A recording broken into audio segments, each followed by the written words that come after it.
आंदोलनामध्ये मराठा म्हणून आलोय, जरांगे पाटलांना पाठिंबा द्यायसाठी या ठिकाणी मी सगळे जण आलो. शेवटी कसं आहे, समाजाचा विषय आहे.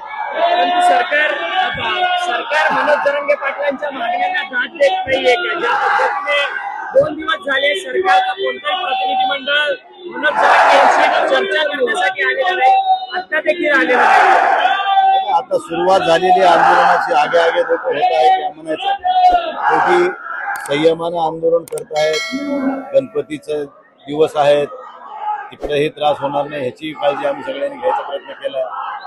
शांततेच्या मार्गाने आंदोलन करून लोकशाहीमध्ये आपल्याला नैतिक अधिकार आहे आपल्या काही मागण्या मान्य करायचं. तर सरकारने द्यायच्यात नाही द्यायचा तो सरकारचा विषय आहे. परंतु भाजपच्या नेत्यांकडनं सांगण्यात येते की एकीकडे महायुतीकडनं मराठा बांधव म्हणतात की ओबीसी मधलं आरक्षण द्या म्हणून. मग ज्यावेळेस महाविकास आघाडीचं सरकार होतं त्यांचं मत काय होतं? आता देखील महाविकास आघाडीच्या नेत्यांकडनं या आंदोलनाला फूस दिली जाते असं सत्ताधाऱ्यांचं म्हणणं आहे. मग उद्धव ठाकरे आणि शरद पवारांनी आपली भूमिका स्पष्ट करावी असं मत बोललं जातं. बघा, आता सत्ताधारी हे आपल्यावर घेणारच नाहीत. त्यांना विरोधकावर बोलल्याशिवाय दुसरा पर्यायच नाही. आता सत्तेत तुम्ही आहात, त्या चेअरपर्सन तुम्ही आहात. तुम्हाला काय भूमिका घ्यायची तुम्ही ठरवा ना. विरोधक कशाला बोट दाखवता? विरोधक सत्तेत आहे का? जर आम्ही सत्तेत असतो तर आम्हाला काय भूमिका घ्यायची त्याची बांधिलकी आमची राहिली असती. आज सत्तेत तुम्ही आहात, तुमची बांधिलकी आहे त्याची.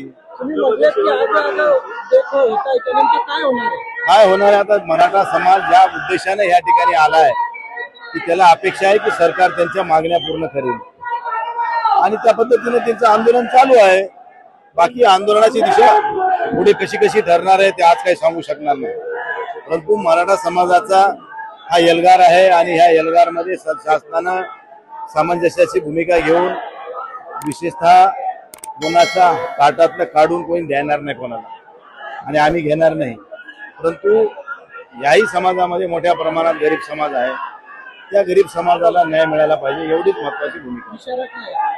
इशारा आता मी आंदोलन पुकारले, जरांगे पाटलांनी पुकारले, मी बी त्यांच्या आदेशावर इथं आलोय. मी इशारा कोण देणार? अरे आता जे काय होईल ते आता कळलं ना, इथंच आहे ना सगळं. आता जरांगे पाटील जे आदेश देतील ते होईल, त्याप्रमाणे आंदोलन होईल. उद्धव ठाकरे साहेबांशी मी काही बोललेलो नाही. उद्धव ठाकरे आता मुंबईत आहे म्हणल्यानंतर उद्धव ठाकरे येतील. छत्रपती शिवाजी महाराजांची मराठ्यांना आरक्षण देऊनच राहणार, अद्यापही मिळालेलं नाहीये.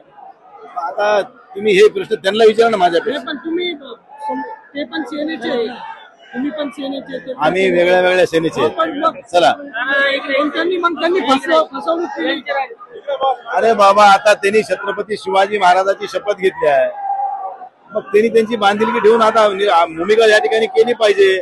आता मुख्यमंत्री मी मुख्यमंत्री नाहीये. अरे मुख्यमंत्री तर तुम्ही आहेत ना. तुम्ही सगळे बसून सामंजस्यानं सामंजस्यानं हा विषय मिटवा ना. हा विषय साहेब एकट्याचा नाहीये कोणाचा. हा विषय सामाजिक विषय आहे, एखाद्या विशिष्ट समाजाचा आहे आणि त्यामध्ये दुसऱ्याही समाजाला विश्वासात घेऊन हा विषय संपूर्ण सरकारचं कर्तव्य आहे.